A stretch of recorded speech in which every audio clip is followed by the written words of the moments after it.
ഇനി നമ്മൾ എങ്ങനെയാണ് ഇത് സോൾവ് ചെയ്യുക? നമുക്കിതിൻ്റെ പ്ലേസ് വാല്യൂ അറിഞ്ഞാൽ മതി. സോ ആദ്യത്തെ ചോദ്യം ആയതുകൊണ്ട് ഞാൻ പ്ലേസ് വാല്യൂ എടുത്ത് കാണിച്ചു തരാം. നിങ്ങൾ എക്സാമിന് പോകുമ്പം പ്ലേസ് വാല്യൂ എടുത്ത് എഴുതി സമയം കളയരുത്. ഇത് ജസ്റ്റ് നിങ്ങൾക്ക് മനസ്സിലാക്കാൻ വേണ്ടിയിട്ട് മാത്രം എഴുതി കാണിച്ചു തരുന്നതാണ് കേട്ടോ. അടുത്ത ക്വസ്റ്റ്യൻ തൊട്ട് നമുക്കത് ചെയ്യേണ്ട കാര്യമില്ല.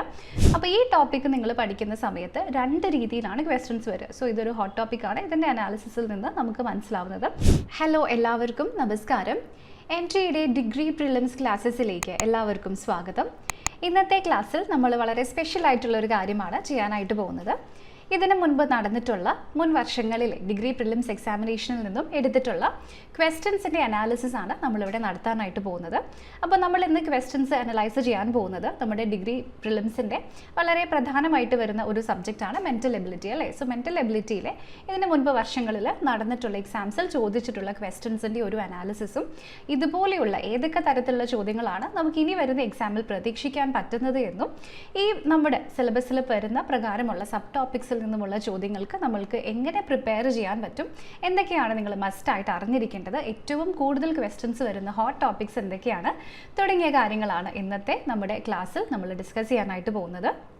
അപ്പോൾ എല്ലാവർക്കും നമ്മുടെ ഇന്നത്തെ വീഡിയോയിലേക്ക് ഒരിക്കൽ കൂടി സ്വാഗതം. നമ്മുടെ ക്ലാസ്സിലേക്ക് കിടക്കാം. നമ്മൾ ആദ്യം തന്നെ ഇവിടെ നോക്കുന്നത് നമ്മുടെ മാർക്ക് ഡിസ്ട്രിബ്യൂഷൻ ആൻഡ് സിലബസ് ആണ്. സോ ഞാൻ നേരത്തെ പറഞ്ഞല്ലോ, നമ്മളിവിടെ മെൻ്റൽ എബിലിറ്റിയുടെ ഡിസ്കഷൻ ആണ് ചെയ്യുന്നത്. സോ മെൻ്റൽ എബിലിറ്റിക്ക് ഡിഗ്രി പ്രിലിംസ് എക്സാമിനേഷനിൽ 10 മാർക്കാണ് വരുന്നത്. സോ ആ 10 മാർക്ക് ചോദിക്കുന്ന സബ്ജക്റ്റുകൾ അല്ലെങ്കിൽ സബ് ടോപ്പിക്കുകൾ എന്ന് പറഞ്ഞിട്ട് ഞാനിവിടെ ഒരു കുറച്ച് ടോപ്പിക്സ് ലിസ്റ്റ് ഔട്ട് ചെയ്തിട്ടുണ്ട്. സോ നിങ്ങൾക്ക് തീർച്ചയായിട്ടും ഈ ടോപ്പിക്സ് എങ്ങനെ പഠിക്കണം എന്ന് മനസ്സിലാക്കിയിട്ടുണ്ടെങ്കിൽ ഈ 10 മാർക്കിൽ 10 മാർക്കും ഈസിലി നേടാനായിട്ട് പറ്റും. അപ്പോൾ അതിൽ ഓരോ ടോപ്പിക്കിൽ നിന്നും വരുന്ന തരത്തിലുള്ള ചോദ്യങ്ങൾ ഏതൊക്കെയാണ്, അങ്ങനെയുള്ള ചോദ്യങ്ങൾ സോൾവ് ചെയ്യാൻ നിങ്ങൾ ഏതൊക്കെ കുറച്ച് ഫോർമുലാസ് പഠിച്ചാൽ മതി, അതുപയോഗിച്ച് എങ്ങനെ പെട്ടെന്ന് നിങ്ങൾക്ക് ആൻസർ കിട്ടും എന്നൊക്കെ നിങ്ങൾക്ക് മനസ്സിലാകുന്ന രീതിയിലുള്ള കുറച്ച് അനാലിസിസ് ആണ് നമ്മൾ ഇന്നത്തെ വീഡിയോയിൽ ചെയ്യാനായിട്ട് പോകുന്നത്. അപ്പോൾ ഞാനിവിടെ ലിസ്റ്റ് ഔട്ട് ചെയ്തിരിക്കുന്ന ടോപ്പിക്സ് നിങ്ങൾക്ക് കാണാം. ഇതാണ് നമ്മുടെ ഡീറ്റെയിൽഡ് സിലബസിൽ വരുന്ന കംപ്ലീറ്റ് ആയിട്ടുള്ള കവേർഡ് ആയിട്ടുള്ള സിലബസ് കേട്ടോ. സോ ഇവിടെ മെൻ്റൽ എബിലിറ്റിയിൽ നമുക്ക് സാധാരണ ചോദ്യങ്ങൾ വരുന്നത് സീരീസിൽ നിന്നാണ്. സീരീസിൽ തന്നെ നിങ്ങൾക്കറിയാം, നമ്പർ സീരീസും ഉണ്ടാകും, ആൽഫബറ്റ് സീരീസും അങ്ങനെയൊക്കെ ക്വസ്റ്റ്യൻസ് വരും. പിന്നെ problems based on mathematical science, അതായത് പല ക്വസ്റ്റ്യൻസിലും ഒരു ഇക്വേഷൻ തന്നിട്ടുണ്ടായിരിക്കും. ആ ഇക്വേഷനിൽ അരിത്തമെറ്റിക് ഓപ്പറേറ്റേഴ്സിന് പകരം എയും ബിയും സിയും ഒക്കെ ആയിരിക്കും തന്നിട്ടുണ്ടാവുക. അപ്പോൾ ഇതിനെ നമ്മൾ സബ്സ്റ്റിറ്റ്യൂട്ട് ചെയ്തിട്ട് ആ ഇക്വേഷൻ സോൾവ് ചെയ്ത് കഴിഞ്ഞിട്ട് അതിൻ്റെ വാല്യൂ കണ്ടുപിടിക്കുക.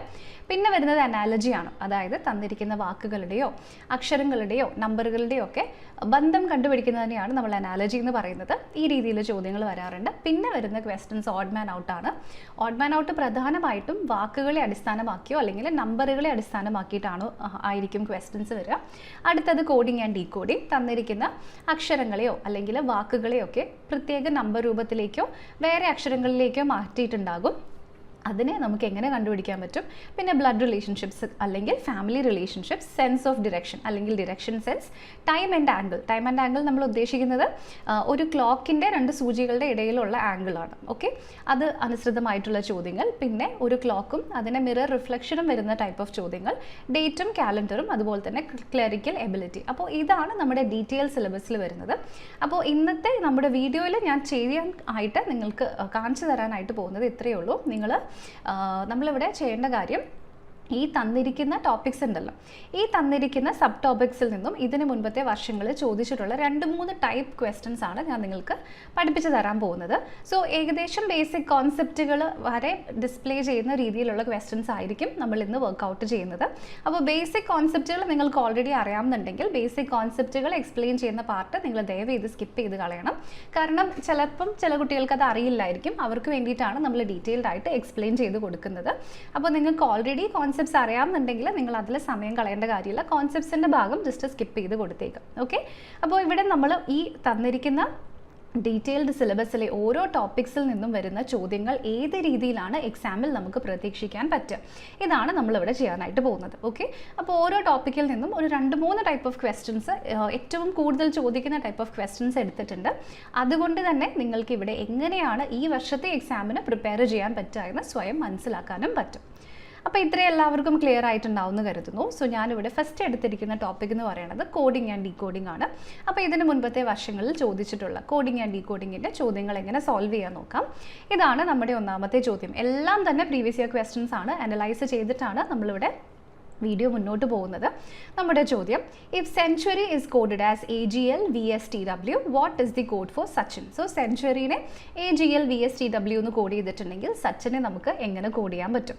അപ്പോൾ ഇവിടെ നിങ്ങൾ ശ്രദ്ധിക്കേണ്ട കാര്യം, ഈ ടൈപ്പ് ഓഫ് ക്വസ്റ്റ്യൻ എന്ന് പറയുന്നത് കോഡിംഗ് ആൻഡ് ഡീകോഡിങ്ങിൻ്റെ ആൽഫബറ്റ്സിനെ മാത്രം അടിസ്ഥാനമാക്കിയിട്ടുള്ള ചോദ്യമാണ്. ഓക്കെ, അപ്പോൾ ആൽഫബറ്റ്സിനെ മാത്രം അടിസ്ഥാനമാക്കിയിട്ടുള്ള ചോദ്യങ്ങൾ വന്നാലും, ഇനി അതല്ല ആൽഫബറ്റ്സിനെയും നമ്പേഴ്സിനെയും അടിസ്ഥാനമാക്കിയിട്ടുള്ള ചോദ്യങ്ങൾ വന്നാലും, കോഡിംഗ് ആൻഡ് ഡീകോഡിങ്ങിൽ നിങ്ങൾ പ്രധാനമായിട്ടും അറിഞ്ഞിരിക്കേണ്ട കാര്യം അക്ഷരങ്ങളുടെ പ്ലേസ് വാല്യൂ ആണ്. ഓക്കെ, സോ അക്ഷരങ്ങളുടെ ഇംഗ്ലീഷ് അക്ഷരമാലയിലെ അക്ഷരങ്ങളുടെ പ്ലേസ് വാല്യൂ അറിഞ്ഞിട്ടുണ്ടെങ്കിൽ ഈ ടോപ്പിക്കിൽ നിന്നുമുള്ള ഏതൊരു ചോദ്യവും നിങ്ങൾക്ക് ഈസിലി സോൾവ് ചെയ്യാനായിട്ട് പറ്റും. ഓക്കെ, സോ ഇതാണ് ഈ ടോപ്പിക്കിൽ നിന്നും നിങ്ങൾ ഓർത്തിരിക്കേണ്ട കാര്യം. ഇതൊരു ഹോട്ട് ടോപ്പിക്കാണ്. എല്ലാ ക്വസ്റ്റ്യൻ പേപ്പറിലും കോഡിംഗ് ആൻഡ് ഡീകോഡിങ്ങിൽ നിന്നും ചോദ്യങ്ങൾ വരാറുണ്ട്. സോ ഈ വർഷത്തെ എക്സാമിലും നമുക്കത് ഡെഫിനറ്റ് ആയിട്ടും എക്സ്പെക്റ്റ് ചെയ്യാം. അപ്പോൾ നിങ്ങളിവിടെ അറിഞ്ഞിരിക്കേണ്ട കാര്യം എന്ന് പറയുന്നത് പ്ലേസ് വാല്യൂ മാത്രമാണ്. സോ പ്ലേസ് വാല്യൂ മാത്രം അറിഞ്ഞുകൊണ്ട് ഈ ടൈപ്പ് ഓഫ് ചോദ്യങ്ങൾ എങ്ങനെയാണ് സോൾവ് ചെയ്യാറ് നിങ്ങൾക്ക് മനസ്സിലാക്കി തരാം. സോ ഇവിടെ നമുക്ക് തന്നിരിക്കുന്ന ക്വസ്റ്റ്യൻ സെഞ്ച്വറിയാണ്. ഞാൻ ഡീറ്റെയിൽഡ് ആയിട്ടാണ് എക്സ്പ്ലെയിൻ ചെയ്യുന്നത്. ഇത്രയും എക്സ്പ്ലനേഷൻ വേണ്ടെന്നുള്ളവർ ജസ്റ്റ് സ്കിപ്പ് ചെയ്തോളൂ, പ്രശ്നമില്ല കേട്ടോ. ഞാൻ പിന്നെയും പറയുന്നു, എല്ലാവർക്കും മനസ്സിലാവാൻ വേണ്ടിയിട്ടാണ് ഡീറ്റെയിൽഡ് ആയിട്ട് പറയുന്നത്. അപ്പോൾ ഇവിടെ തന്നിരിക്കുന്ന വാക്ക് സെഞ്ച്വറി, SCNTURY ആണ്. അതിൻ്റെ കോഡായിട്ട് ഇവിടേക്ക് AG, നെക്സ്റ്റ് ഇവിടേക്ക് VL, VSTW. നമുക്ക് വേണ്ട കോഡ് ഏതാണ്? സച്ചിൻ ആണ് അല്ലേ. ഇനി നമ്മൾ എങ്ങനെയാണ് ഇത് സോൾവ് ചെയ്യുക? നമുക്കിതിൻ്റെ പ്ലേസ് വാല്യൂ അറിഞ്ഞാൽ മതി. സോ ആദ്യത്തെ ചോദ്യം ആയതുകൊണ്ട് ഞാൻ പ്ലേസ് വാല്യൂ എടുത്ത് കാണിച്ചു തരാം. നിങ്ങൾ എക്സാമിന് പോകുമ്പം പ്ലേസ് വാല്യൂ എടുത്ത് എഴുതി സമയം കളയരുത്. ഇത് ജസ്റ്റ് നിങ്ങൾക്ക് മനസ്സിലാക്കാൻ വേണ്ടിയിട്ട് മാത്രം എഴുതി കാണിച്ചു തരുന്നതാണ് കേട്ടോ. അടുത്ത ക്വസ്റ്റ്യൻ തൊട്ട് നമുക്കത് ചെയ്യേണ്ട കാര്യമില്ല. അപ്പോൾ ഇവിടെ പ്ലേസ് വാല്യൂ 3 വരും, 5 വരും, 14 ആണ്, 20, 21, 18 and 25. ഓക്കെ, ഇവിടേക്ക് 1, 7, 12, 22, 19, 20 and 23. വീണ്ടും 19, 1, 3, 8, 9 and 14. അപ്പോൾ ഇവിടെ എങ്ങനെയാണ് പ്ലേസ് വാല്യൂവിനനുസരിച്ചിട്ടുള്ള ഷിഫ്റ്റിംഗ് വരുന്നതെന്ന് മാത്രം നിങ്ങൾ ജസ്റ്റ് ഒന്ന് ശ്രദ്ധിച്ച് നോക്കുക. എങ്ങനെയാണ് ഇവിടെ ഷിഫ്റ്റിംഗ് വരുന്നത്? 3യും 1ഉം തമ്മിലുള്ള വ്യത്യാസം എത്രയാണ്?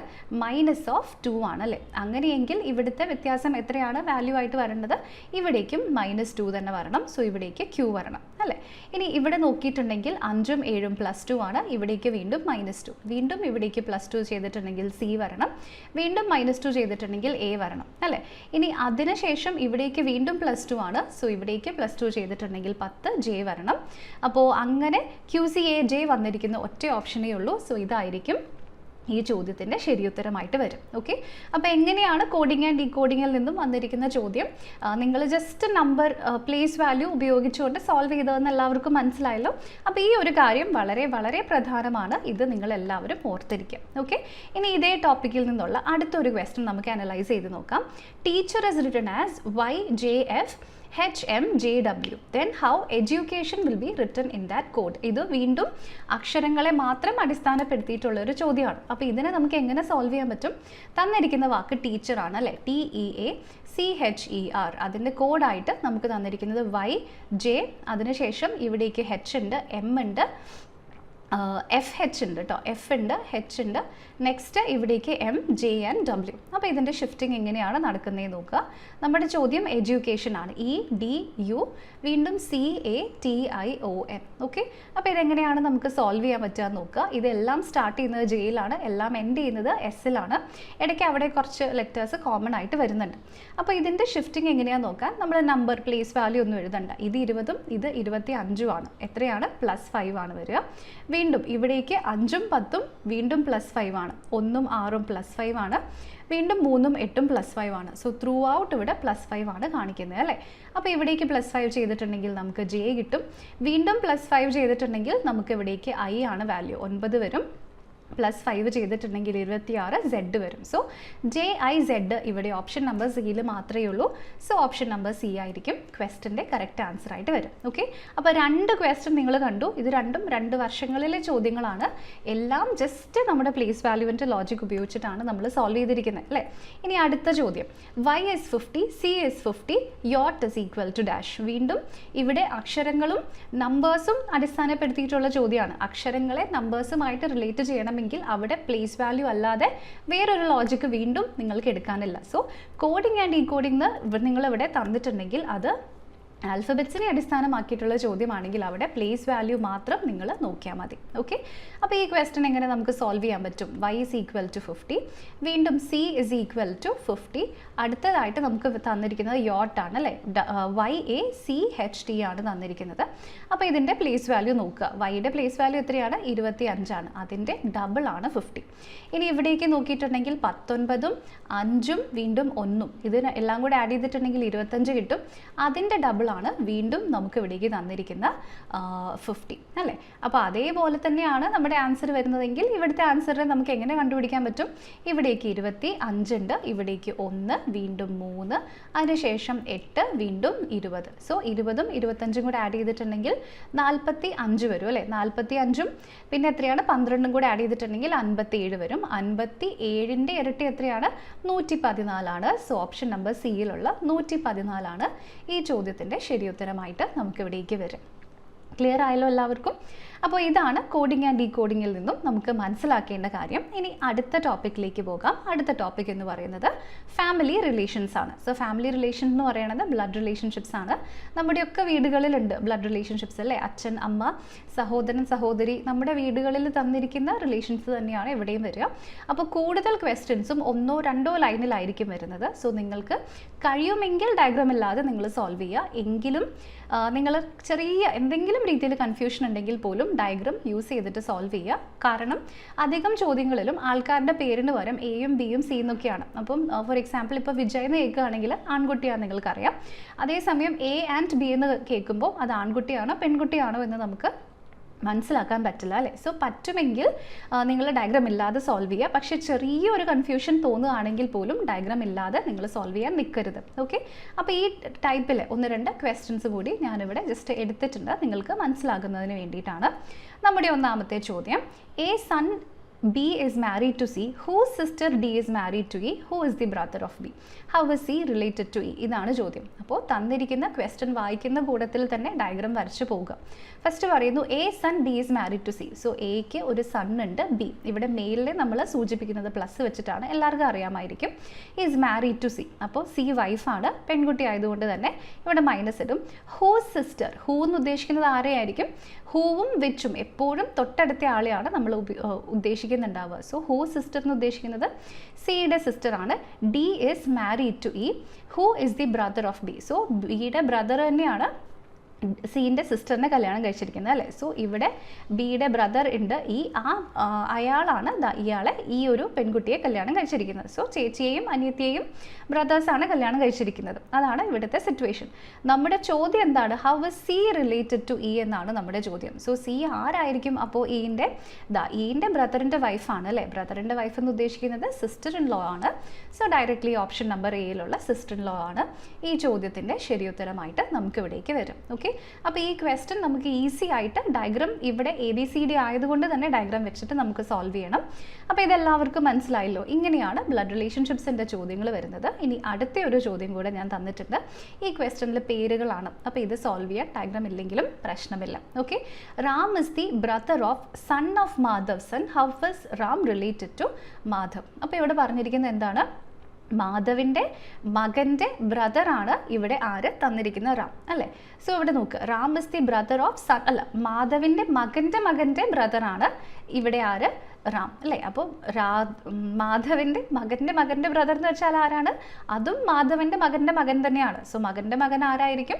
ഗ്രാൻഡ് സൺ ആയിരിക്കും. സോ ഇവിടെ മാധവ് ആരാന്ന് ചോദിച്ചാൽ മാധവ് ഗ്രാൻഡ് ഫാദറും, ഇവിടെ സൺ ഗ്രാൻഡ് സൺ ആരാന്ന് ചോദിച്ചാൽ റാം ഗ്രാൻഡ് സണ്ണും ആയിട്ടാണ് വരുന്നത്. സോ ഓപ്ഷൻ നമ്പർ സിയിലുള്ള ഗ്രാൻഡ് സൺ ആണ് ഈ ചോദ്യത്തിൻ്റെ ശരിയുത്തരമായിട്ട് വരും അല്ലേ. അപ്പോൾ ഇവിടെ പേരുള്ളത് കാരണം ഒറ്റ ലൈൻ മാത്രമേ ഉള്ളൂ. സോ അതുകൊണ്ട് തന്നെ നമുക്ക് സോൾവ് ചെയ്യാൻ വളരെ പെട്ടെന്ന് പറ്റും. കാരണം ഡയഗ്രാം ഇല്ലാതെ നമ്മൾ ഇതിവിടെ സോൾവ് ചെയ്തിട്ടുണ്ട്. എന്നാലും നമ്മൾക്ക് മേ ബി ഇപ്പോൾ ഡയഗ്രാം വെച്ചിട്ട് സോൾവ് ചെയ്യണം എന്നുണ്ടെങ്കിൽ ആ രീതിയിലും ഇതിനെ നമുക്കൊന്ന് സോൾവ് ചെയ്ത് നോക്കാം. ഓക്കെ, അപ്പോൾ ഇവിടെ പറഞ്ഞിരിക്കുന്നു son of Madhav son. So നമുക്കിവിടെ ആദ്യം മാധവിനെ വെക്കാം.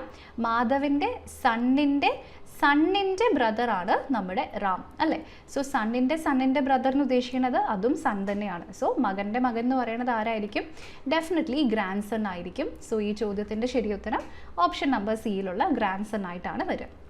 ഓക്കെ, അപ്പോൾ ഇത് എല്ലാവർക്കും ക്ലിയർ ആയല്ലോ. സോ ഇങ്ങനെയാണ് ബ്ലഡ് റിലേഷൻഷിപ്പിൽ നിന്നുള്ള ചോദ്യങ്ങൾ സോൾവ് ചെയ്യുക. ഇതും ഒരു ഇമ്പോർട്ടൻറ്റ് ടോപ്പിക് തന്നെയാണ്.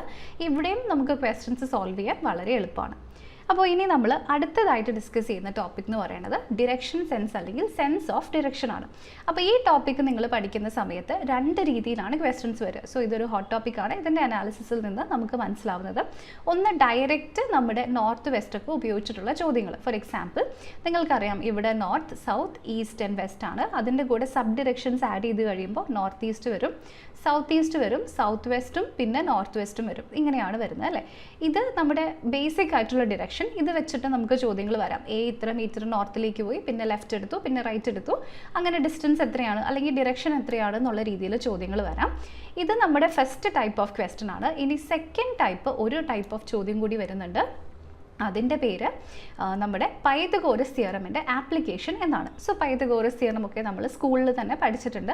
എന്തായിരുന്നു പൈതഗോറസ് തിയറം? ഫോർ എക്സാമ്പിൾ, ഒരു റൈറ്റ് ആംഗിൾ ഒരു ട്രയാങ്കിൾ ഉണ്ട് എന്ന് നമ്മുടെ കയ്യിൽ കരുതുക. ഓക്കെ, ഇതിൻ്റെ ഒരു ആംഗിൾ 90 ഡിഗ്രി ആണെങ്കിൽ ഈ സൈഡ് എയും ഈ സൈഡ് ബിയും ആണെങ്കിൽ ഇത് സിയും ആണെന്നുണ്ടെങ്കിൽ ഇതിനെ നമ്മൾ ഹൈപ്പോട്ടനസ് എന്നാണ് വിളിക്കുന്നത് അല്ലേ. C square is equal to B square plus A square. അപ്പോൾ ഈ രീതിയിലാണ് നമുക്ക് ചോദ്യങ്ങൾ വരിക. സോ ഈ 2 ടൈപ്പിൽ നിന്ന് മാത്രമാണ് സെൻസ് ഓഫ് ഡിറക്ഷനിൽ നിന്നും നമുക്ക് ചോദ്യങ്ങൾ വരുന്നത്. അപ്പോൾ അതിൽ നിങ്ങൾ ശ്രദ്ധിക്കേണ്ട കാര്യം എന്താണെന്ന് വെച്ചിട്ടുണ്ടെങ്കിൽ, ഇവിടെ നിങ്ങൾക്ക് വരുന്ന ചോദ്യം, ഫോർ എക്സാമ്പിൾ, ഒരു ആൾ ആദ്യം മേ ബി അയാൾ നിൽക്കുന്ന നോർത്തിലേക്ക് ഫേസ് ചെയ്യുന്ന ഒരാൾ ആദ്യം 3 മീറ്റർ ഇടത്തേക്ക് പോയി, എന്നിട്ട് 4 മീറ്റർ വലത്തേക്ക് പോയി. ഇപ്പോൾ അയാൾ നിൽക്കുന്ന സ്ഥലവും അയാളുടെ ആദ്യത്തെ സ്ഥലവും തമ്മിലുള്ള ഡിസ്റ്റൻസ് എത്രയാണ് എന്നാണ്. സോ അന്നേരം നിങ്ങളിത് എങ്ങനെ സോൾവ് ചെയ്യും? ഇവിടെ തന്നിരിക്കുന്ന ഈ ഡിസ്റ്റൻസ് എന്ന് പറയുന്നത് ഈ റൈറ്റ് ട്രയാങ്കിളിൻ്റെ ഹൈപ്പോട്ടനസ് ആണ്. അപ്പോൾ ഇതിൻ്റെ വാല്യൂ എത്രയായിരിക്കും? ഡിസ്റ്റൻസിൻ്റെ സ്ക്വയർ ഇസ് ഈക്വൽ ടു 4ൻ്റെ സ്ക്വയർ 16 പ്ലസ് 9 ആഡ് ചെയ്തിട്ടുണ്ടെങ്കിൽ 25 കിട്ടും. അപ്പോൾ ഡിസ്റ്റൻസിൻ്റെ വാല്യൂ നിങ്ങൾക്ക് 5 ആയിട്ടാണ് വരിക. ഓക്കെ, അപ്പോൾ ഈ 2 കാര്യങ്ങൾ നിങ്ങൾ പ്രധാനമായിട്ടും പഠിക്കുക. ഈ ഡിറക്ഷൻസും പഠിക്കുക, അതുപോലെ തന്നെ റൈറ്റ് ട്രയാങ്കിൾ ബേസ്ഡ് ആയിട്ടുള്ള ചോദ്യങ്ങൾ വരുന്നത് കാരണം പൈതഗോറസ് തിയറമും പഠിക്കുക. ഇത് രണ്ടും ഉപയോഗിച്ചിട്ട് നിങ്ങൾക്ക് ഈസിലി ക്വസ്റ്റ്യൻ സോൾവ് ചെയ്യാനായിട്ട് പറ്റും. ഓക്കെ, അപ്പോൾ ഇതെല്ലാവർക്കും ക്ലിയർ ആയിട്ടുണ്ടാവും എന്ന് കരുതുന്നു. ഇനി ഞാൻ ഇത് വെച്ചിട്ടുള്ള ഒരു 1-2 എക്സാമ്പിൾ ക്വസ്റ്റ്യൻസ് കാണിച്ചു തരാം. പ്രീവിയസ് ഇയർ ക്വസ്റ്റ്യൻസ് തന്നെയാണ്. A walks 40 meter from his office in the north direction. Then he turns right and walks 8 meter. Again he turns right and walks 34 meter. How far is he from the office? ഇതാണ് ചോദ്യം. Okay, അപ്പോൾ ഈ question നമുക്ക് എങ്ങനെയാണ് solve ചെയ്യാൻ പറ്റുക നോക്കാം. ഇവിടെ തന്നിരിക്കുന്ന പ്രകാരം ആദ്യം, പിന്നെ മറ്റൊരു കാര്യം, ഇങ്ങനത്തെ ക്വസ്റ്റ്യൻസ് സോൾവ് ചെയ്യാൻ വരുമ്പോഴേക്കും നിങ്ങൾ നമ്മുടെ റെഫറൻസ് ഡയഗ്രാം നിങ്ങളുടെ റഫ് പേപ്പറിൻ്റെ ഏതെങ്കിലും ഒരു മൂലയ്ക്ക് ജസ്റ്റ് വരച്ചോളൂ. ഓക്കെ, എക്സാമിൻ്റെ സമയത്തെ കൺഫ്യൂഷനൊക്കെ അവോയ്ഡ് ചെയ്യുന്നതിന് വേണ്ടിയിട്ടാണ് ഇത് ജസ്റ്റ് ഒന്ന് വരച്ചേക്കുക. ഫസ്റ്റ് പറയുന്നു, 40 മീറ്റർ ഓഫീസിൽ നിന്നും നോർത്തിലേക്ക് പോയി. അപ്പോൾ 40 മീറ്റർ ഇതാ ഇവിടെ ഓഫീസിൽ നിന്നും പോവാണ് കേട്ടോ. ഇതാണ് ഓഫീസ് വരുന്നത്. Then he turns right and walks 8 metre. So എന്നിട്ട് റൈറ്റ് എടുത്തു, എന്നിട്ട് 8 മീറ്റർ നടന്നു. Again he turns right and walks 34 metre. ഇപ്പോഴെങ്ങോട്ട് നടന്നു? റൈറ്റ് എടുത്തു, വീണ്ടും 34 മീറ്റർ നടന്നു. സോ ഇവിടേക്ക് 34 മീറ്റർ ആയി. സോ ഈ 34 മീറ്റർ ഇവിടെ എത്തി അല്ലേ. അപ്പോൾ ഇതിൻ്റെ ബാക്കി എത്രയായിരിക്കും? 34ൻ്റെ കൂടെ 6 കൂട്ടിയിട്ടുണ്ടെങ്കിലാണ് ഇവിടെ കിട്ടുക. അപ്പോൾ ഇപ്പോൾ ഇയാൾ എത്തി നിൽക്കുന്നത് ഈ ഒരു പോയിന്റിലാണ്. നമ്മുടെ ചോദ്യം, how far is he from his office? So അദ്ദേഹത്തിൻ്റെ എൻഡ് പോയിന്റ് ഇതും അദ്ദേഹത്തിൻ്റെ ഓഫീസ് ഇതുമാണ്. സോ ഈ ദൂരം എത്രയാണെന്ന് കാൽക്കുലേറ്റ് ചെയ്യണം. നമ്മൾ ഇപ്പോൾ പറഞ്ഞതേ ഉള്ളൂ, പൈതഗോറസ് തിയറം ഉണ്ട് അല്ലേ. അത് തന്നെ ഉപയോഗിച്ചിട്ട് വേണം നമുക്ക് ഈ ഒരു ക്വസ്റ്റ്യൻ്റെ ഡിസ്റ്റൻസ് കണ്ടുപിടിക്കാൻ. അപ്പോൾ ഇത് 6 ആണെന്ന് നമുക്കറിയാം, ഇത് എത്രയാണ്? ഇത് 8 ആണെന്ന് നമുക്കറിയാം അല്ലേ. അപ്പോൾ നമുക്കിവിടെ വേണ്ടത് എന്താണ്? ഇവിടെ തന്നിരിക്കുന്ന ഈ ദൂരം, ഡിസ്റ്റൻസ് എത്രയാണെന്ന് നമ്മൾ കണ്ടുപിടിക്കണം. എങ്ങനെ സോൾവ് ചെയ്യും? Distance square is equal to Pythagoras theorem apply ചെയ്ത് നോക്കുക. ഇവിടെ 8 സ്ക്വയർ പ്ലസ് 6 സ്ക്വയർ ആണ് വാല്യൂ ആയിട്ട് വരുന്നത്. ഇവിടെ 64ഉം ഇവിടെ 36ഉം വരുന്നുണ്ട്. ദാറ്റ് ഈസ് ഈക്വൽ ടു 100 ആണ് കിട്ടുന്നത്. സോ ഡിസ്റ്റൻസിൻ്റെ സ്ക്വയർ 100 ആണെങ്കിൽ ഡിസ്റ്റൻസിൻ്റെ വാല്യൂ എത്രയായിരിക്കും? 10 ആയിരിക്കും അല്ലേ. അപ്പോൾ 10 മീറ്റർ ഡിസ്റ്റൻസ് എന്ന് പറയുന്നതാണ് ഈ ചോദ്യത്തിൻ്റെ ശരിയുത്തരമായിട്ട് വരുന്നത്. സോ ഓപ്ഷൻ നമ്പർ ബി ആണ് ക്വസ്റ്റ്യൻ്റെ കറക്റ്റ് ആൻസർ ആയിട്ട് വരും. ഓക്കെ, അപ്പോൾ ഇതൊക്കെ പ്രീവിയസ് ഇയർ ക്വസ്റ്റ്യൻസ് ആണ്. സോ നോക്കിക്കേ, പൈതഗോറസ് തിയറം ഉപയോഗിച്ചിട്ടാണ് നമ്മൾ ഈ ക്വസ്റ്റ്യൻ സോൾവ് ചെയ്തിട്ടുള്ളത്. ഇനി ഇതിൻ്റെ അടുത്ത് മറ്റൊരു ക്വസ്റ്റ്യൻ കൂടി ഞാനിവിടെ സെലക്ട് ചെയ്തിട്ടുണ്ട്. അപ്പോൾ ഈ ക്വസ്റ്റ്യൻ നമുക്ക് നോക്കാം. If P is the south of Q and R is the west of Q, in what direction is P with respect to R? അപ്പോൾ ഇത് നമ്മുടെ നേരത്തെ പറഞ്ഞിട്ടുണ്ടായിരുന്ന ഡിസ്റ്റൻസ് ആൻഡ് ഡിറക്ഷനിലെ ഫസ്റ്റ് ടൈപ്പ് ക്വസ്റ്റ്യൻ എന്ന് പറഞ്ഞു അല്ലേ. ആ ടൈപ്പ് ആണ് നമ്മളിപ്പോൾ എടുത്തിരിക്കുന്ന പ്രീവിയസ് ഇയർ ക്വസ്റ്റ്യൻ. അപ്പോൾ ഇതെങ്ങനെയാണ് നമുക്ക് സോൾവ് ചെയ്യാൻ പറ്റുക? വീണ്ടും നമ്മൾ എന്ത് ചെയ്യുക? നമ്മുടെ റെഫറൻസ് ഡയഗ്രാം വരയ്ക്കുക. North, south, east and west ആണ് വരുന്നത്. P is the south of Q എന്ന് പറയുന്നു. സോ ഇവിടെയാണ് ക്യൂ, ക്യൂവിൻ്റെ സൗത്തിലാണ് പി. R is to the west of Q. So R എവിടെയാണ്? ക്യൂവിൻ്റെ വെസ്റ്റിലാണ്. സോ ഇവിടെയാണ്. ദെൻ ഈ in what direction P is with respect to R. With respect to എന്ന് ഉദ്ദേശിക്കുന്നത് ആരാണ്? റെഫറൻസ് ഇവിടെ ആറാണ് അല്ലേ. സോ ആറിൽ നിന്ന് നോക്കുമ്പോൾ പി ഏത് ഡിറക്ഷനാണ്? ഇങ്ങനെയുള്ള ഡിറക്ഷൻ്റെ പേരെന്താണ്? സൗത്തും ഈസ്റ്റും ആണ് അല്ലേ. സോ സൗത്ത് ഈസ്റ്റ് ഡിറക്ഷനിലാണ് പി ഉള്ളത്. സോ ഓപ്ഷൻ നമ്പർ സി ആണ് ചോദ്യത്തിൻ്റെ ശരിയുത്തരമായിട്ട് നമുക്ക് ഇവിടേക്ക് മനസ്സിലാക്കാൻ പറ്റും. ഓക്കെ, അപ്പോൾ ഇത് എല്ലാവർക്കും ക്ലിയർ ആയോ ഞാൻ പറഞ്ഞത്? സോ ഡിറക്ഷൻ സെൻസിൽ നിന്നും രണ്ട് രീതിയിലാണ് നമുക്ക് ചോദ്യങ്ങൾ വരുന്നത്. ഇവിടെ നമ്മൾ എക്സ്പെക്റ്റ് ചെയ്യുന്നതും ഈ വർഷത്തെ എക്സ്പെക്റ്റേഷനിലും ഇതേ ടൈപ്പ് തന്നെയാണ് ചോദ്യം വരിക. ഒന്നുകിൽ പൈതഗോറസ് തിയറം അല്ലെങ്കിൽ നമ്മുടെ ബേസിക് ആയിട്ടുള്ള ഡിറക്ഷൻ സെറ്റിനെ അടിസ്ഥാനമാക്കിയിട്ടുള്ള ചോദ്യങ്ങൾ. ഓക്കെ, അപ്പോൾ ഇതെല്ലാവർക്കും ക്ലിയർ ആയിട്ട് മനസ്സിലായിട്ടുണ്ടാവും എന്ന് കരുതുന്നു. ഇനി നമ്മൾ അടുത്തതായിട്ട് ഡിസ്കസ് ചെയ്യാൻ പോകുന്ന ടോപ്പിക് എന്ന് പറയുന്നത് ടൈം ആൻഡ് ആംഗിൾസ് ആണ്. ഷുവറായിട്ടും ക്വസ്റ്റ്യൻസ് വരുന്ന ടോപ്പിക്കാണ് ടൈം ആൻഡ് ആംഗിൾസ്. അപ്പോൾ ഇവിടെ വീണ്ടും 1-2 ടൈപ്പാണ് ചോദ്യങ്ങൾ വരുള്ളൂ. അപ്പോൾ അങ്ങനെ വരുന്ന ചോദ്യങ്ങൾ ഏതൊക്കെ ടൈപ്പാണ് നമുക്ക് ആദ്യം നോക്കാം. ഓക്കെ, അപ്പോൾ അതിൽ ഒന്നാമത് വരുന്ന ടൈപ്പ് എന്ന് പറയുന്നത് ഡയറക്റ്റ്ലി നമ്മുടെ ഒരു ടൈം തന്നിട്ട് ആ ടൈമിൽ സൂചികൾ തമ്മിലുള്ള ആംഗിൾ കണ്ടുപിടിക്കാൻ വരുന്ന ചോദ്യമാണ്. ഫോർ എക്സാമ്പിൾ, നിങ്ങൾക്കിപ്പോൾ ഒരു ടൈം തരും, മേ ബി 3:30 ആണ് നിങ്ങളുടെ ടൈം എന്ന് കരുതുക. സോ അന്നേരം ഈ ക്ലോക്കിൻ്റെ സൂചികൾ തമ്മിലുള്ള ആംഗിൾ എത്രയാണെന്ന് കണ്ടുപിടിക്കുക. സോ ക്ലോക്കിൻ്റെ സൂചി 3:30 ആകുമ്പോൾ എങ്ങനെ ഉണ്ടാവും? ഇത് ഇങ്ങോട്ടും ഇത് ഇങ്ങോട്ടും ഉണ്ടാവും. കാണുമ്പോൾ 90 ഡിഗ്രി പോലെയാണ്, പക്ഷേ ഇത് കുറച്ച് ഇങ്ങോട്ട് താന്നിരിക്കുന്ന കാരണം എക്സാക്ട്ലി 90 ഡിഗ്രി ആയിരിക്കില്ല. ഓക്കെ, അപ്പോൾ ഈ രീതിയിൽ ഡയറക്റ്റ് ആയിട്ട് ആംഗിൾ വാല്യൂ അല്ലെങ്കിൽ തീറ്റ വാല്യൂ എത്രയാണ് എന്ന് ചോദിക്കുന്ന തരത്തിലുള്ള ചോദ്യങ്ങളാണ് ഉണ്ടാവുക. അപ്പോൾ അങ്ങനത്തെ ക്വസ്റ്റ്യൻസ് സോൾവ് ചെയ്യാൻ റെഡി ആയിട്ടൊരു ഫോർമുലയുണ്ട്. അത് അപ്ലൈ ചെയ്തിട്ടുണ്ടെങ്കിൽ നിങ്ങൾക്ക് വളരെ ഈസി ആയിട്ട് സോൾവ് ചെയ്യാൻ പറ്റും. ഫോർമുല ഞാൻ തരാം. ഇവിടെ theta is equal to 11/2m - 30 × h. ഇതിനെ നമ്മളൊരു മോഡുലസിൻ്റെ ഉള്ളിലാക്കുക. മോഡുലസിൻ്റെ ഉള്ളിലാക്കുന്ന എന്താണെന്ന് വെച്ചിട്ടുണ്ടെങ്കിൽ അഥവാ നെഗറ്റീവ് വാല്യൂ വന്നാലും പോസിറ്റീവ് നമുക്ക് എടുക്കണം, അതിന് വേണ്ടിയിട്ടാണ്. അപ്പോൾ ഇവിടെ ഈ തീറ്റ എന്ന് വെച്ചിട്ടുണ്ടെങ്കിൽ എന്താണ്? തീറ്റ എന്ന് വെച്ചിട്ടുണ്ടെങ്കിൽ നമ്മുടെ റിക്വയർഡ് ആയിട്ടുള്ള ആംഗിൾ എന്താണോ നിങ്ങൾക്ക് ആവശ്യമുള്ള ആംഗിൾ, അതാണ് തീറ്റ. ഇനി എം എന്ന് ഉദ്ദേശിക്കുന്നത് നിങ്ങൾക്ക് തന്നിരിക്കുന്ന ടൈമിലെ മിനിറ്റിൻ്റെ വാല്യൂ, h എന്ന് ഉദ്ദേശിക്കുന്നത് നിങ്ങൾക്ക് തന്നിരിക്കുന്ന ടൈമിലെ അവറിൻ്റെ വാല്യൂ. ഇനി നിങ്ങൾ എപ്പോഴും ശ്രദ്ധിക്കേണ്ട ഒരു കാര്യം, ഫോർ എക്സാമ്പിൾ നമ്മുടെ ഇപ്പം ഗിവൺ ടൈം 12:15 കരുതുക. ഓക്കെ, അപ്പോൾ ഇങ്ങനെയാണ് 12:15 ഉണ്ടാവുക അല്ലേ. അപ്പോൾ ഇവിടെ ഒരു ആംഗിൾ ഉണ്ടാകും, ഇവിടെയും നമുക്ക് വേണമെങ്കിൽ ഒരു ആംഗിൾ ഫോം ചെയ്യാം. പക്ഷേ നമ്മളിപ്പോൾ എടുത്തിട്ടുള്ള രണ്ടാമത്തെ ആംഗിൾ, ഇത് θ1ഉം ഇത് θ2 ആണെങ്കിൽ ഇത് 180-നേക്കാളും കൂടുതലായിരിക്കും. നമ്മുടെ ആംഗിളിൻ്റെ വാല്യൂ എപ്പോഴും 180-ൻ്റെ ഉള്ളിൽ താഴെ നിൽക്കണം. ഓക്കെ, അപ്പോൾ നിങ്ങൾക്ക് ഇവിടെ കിട്ടുന്ന ആൻസർ അഥവാ 180 കൂടുതലാണെങ്കിൽ അതിനെ ചെറുതാക്കാൻ വേണ്ടിയിട്ട് അതിൻ്റെ റിഫ്ലെക്സ് ആംഗിൾ സബ്ട്രാക്ട് ചെയ്യുക, അല്ലെങ്കിൽ 360-ൽ നിന്നും സബ്ട്രാക്ട് ചെയ്യുക. ഓക്കെ, അപ്പം ഈ സ്റ്റെപ്പ് എപ്പോഴും ആവശ്യം വരാറില്ല, ചില ക്വസ്റ്റ്യൻസിൽ വരാറുണ്ടെന്നേ ഉള്ളൂ. അങ്ങനെ വരുന്ന കേസിൽ തീറ്റയുടെ value will be equal to 360 minus of theta. അപ്പോൾ ഇത്രയും കാര്യങ്ങളാണ് നമ്മുടെ ഫസ്റ്റത്തെ ടൈപ്പിലെ ചോദ്യങ്ങളിൽ നിങ്ങൾ ഓർത്തിരിക്കേണ്ടത്. ടൈം ആൻഡ് ആംഗിൾസ് വരുമ്പോൾ നിങ്ങൾ ഫസ്റ്റ് ഓർക്കേണ്ടത് ഡയറക്റ്റ്ലി ഈ ഫോർമുലയുണ്ട്, ഇത് ഉപയോഗിച്ചുകൊണ്ട് നിങ്ങൾക്ക് ക്വസ്റ്റ്യൻസ് ആൻസർ ചെയ്യാൻ പറ്റും. ഇനി നമുക്ക് വരുന്ന രണ്ടാമത്തെ ടൈപ്പ് ക്വസ്റ്റ്യൻ എന്ന് പറയുന്നത്, എല്ലാവരും നോക്കിക്കേ, ഇങ്ങനെയാണ് ഒരു ക്ലോക്ക് ഉണ്ടാവുക. അതിൽ 12 ഡിവിഷൻസ് ഉണ്ടാവും അല്ലേ. 12, 6, ഇവിടെ 3, ഇവിടെ 9 വരും, 1, 2, വീണ്ടും 4, 5, ഇവിടേക്ക് 7, 8, 10 and 11. സോ ഇങ്ങനെ 12 ഡിവിഷൻസ് ഉണ്ടാകും.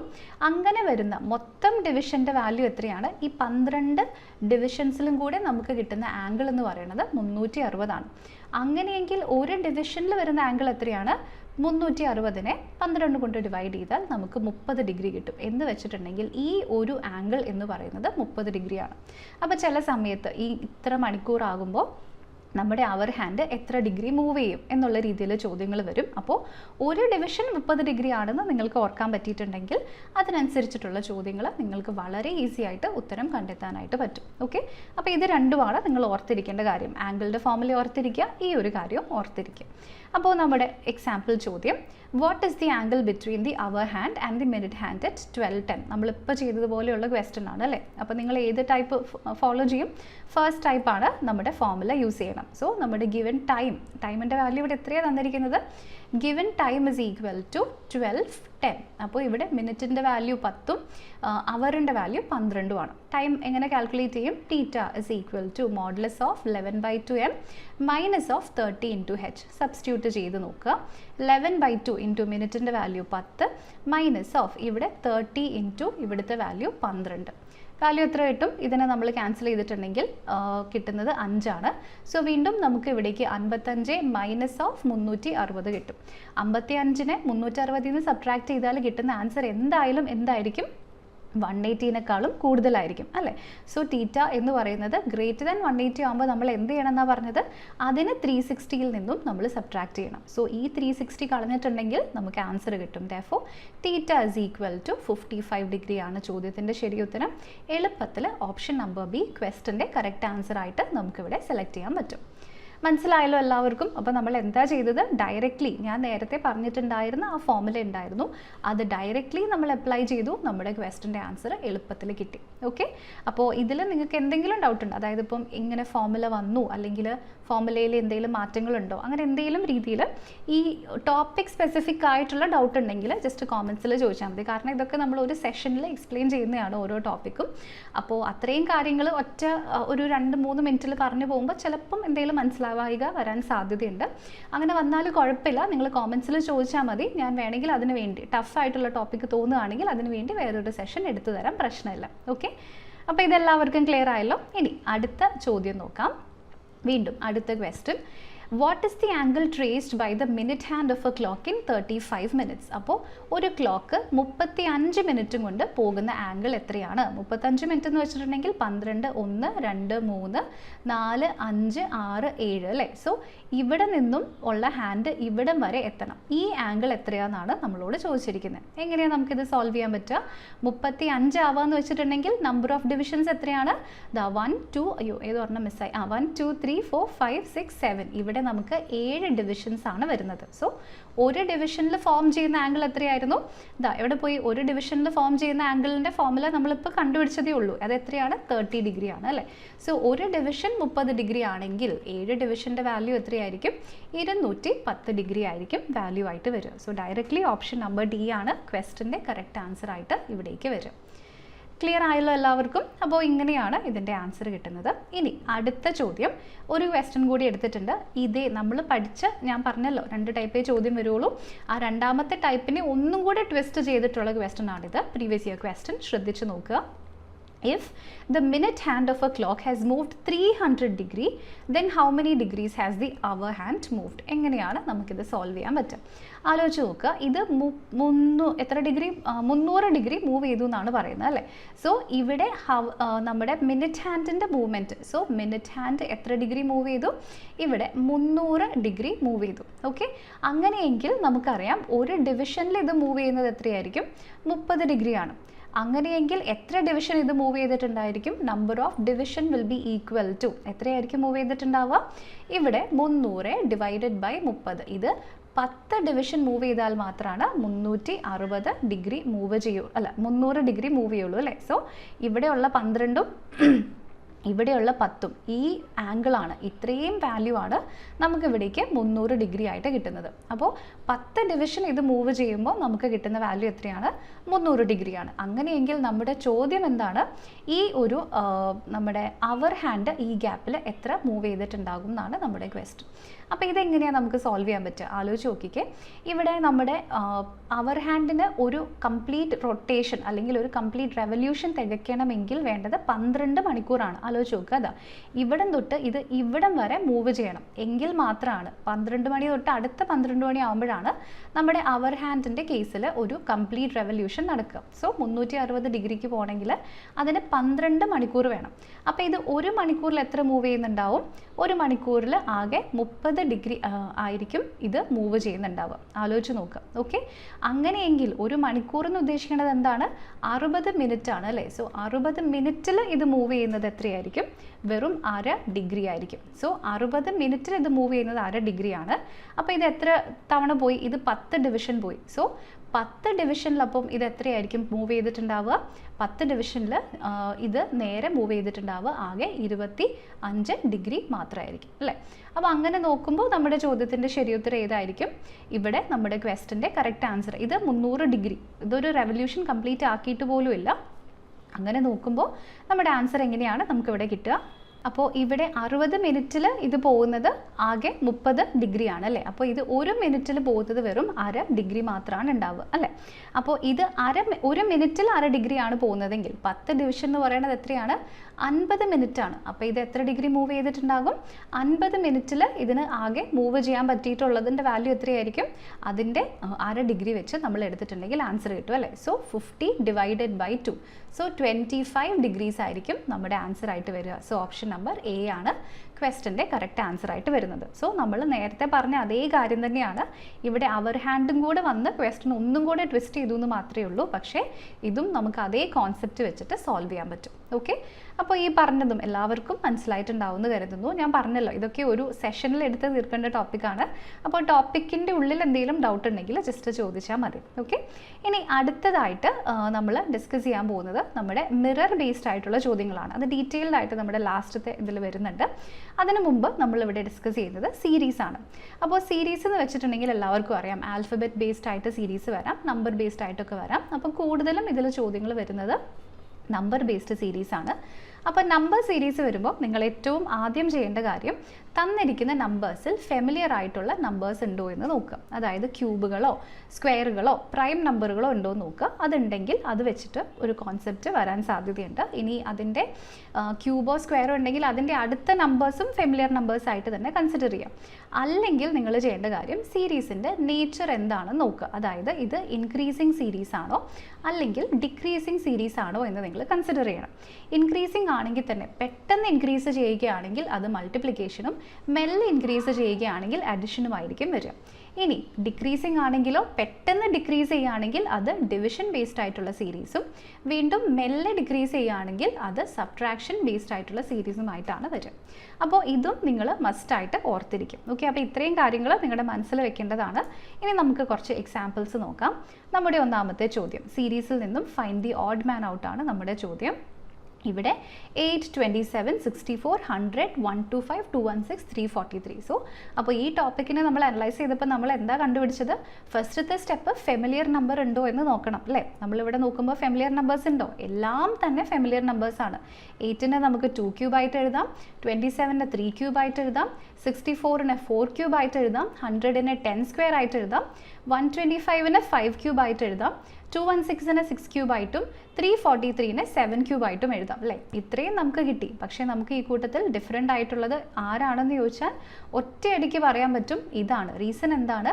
ബാക്കി എല്ലാം തന്നെ ക്യൂബുകളാണ്, എന്നാൽ ഇത് മാത്രമാണ് ഇവിടെ സ്ക്വയർ വന്നിട്ടുള്ളൂ അല്ലേ. അപ്പോൾ ഈ കൂട്ടത്തിൽ ഈ സീരീസിൽ ഡിഫറെൻ്റ് ആയിട്ടുള്ള ടേം ഏതാണ്? ഓപ്ഷൻ നമ്പർ ബിയിലുള്ള 100 തന്നെയാണ് ഈ ക്വസ്റ്റൻ്റെ കറക്റ്റ് ആൻസർ ആയിട്ട് വരും. ഓക്കെ, അപ്പോൾ നമ്മുടെ ഒന്നാമത്തെ സ്റ്റെപ്പിലൂടെ എങ്ങനെയാണ് ആൻസർ കണ്ടുപിടിക്കുന്നതെന്ന് എല്ലാവർക്കും ക്ലിയർ ആയല്ലോ.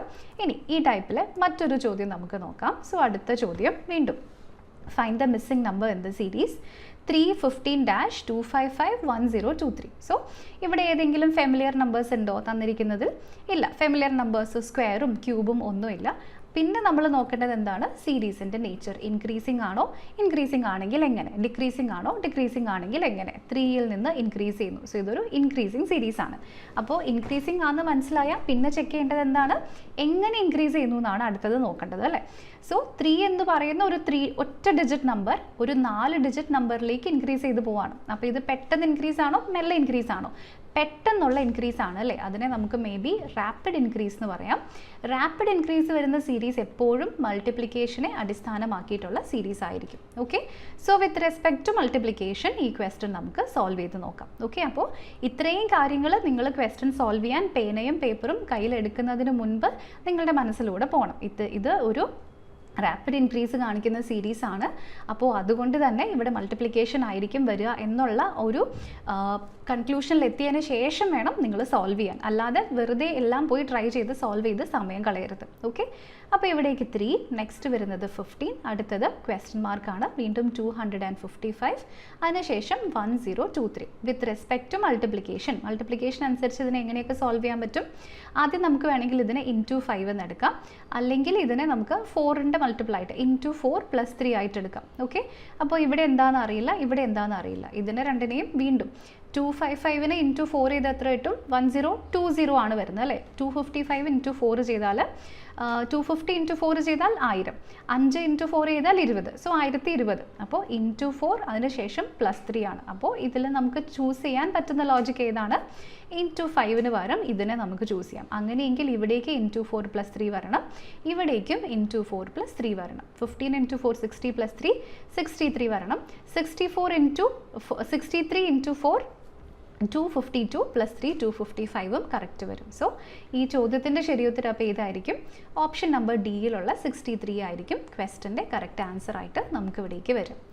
ക്ലിയർ ആയല്ലോ എല്ലാവർക്കും? ഓക്കെ, അപ്പോൾ ഇതാണ് മിസ്സിംഗ് സീരീസിലെ അടുത്ത ചോദ്യം. ഇതിവിടെ നോക്കുക, നമ്മളിപ്പം ചെയ്ത ക്വസ്റ്റ്യൻ പോലെ തന്നെയാണ് ഏകദേശം.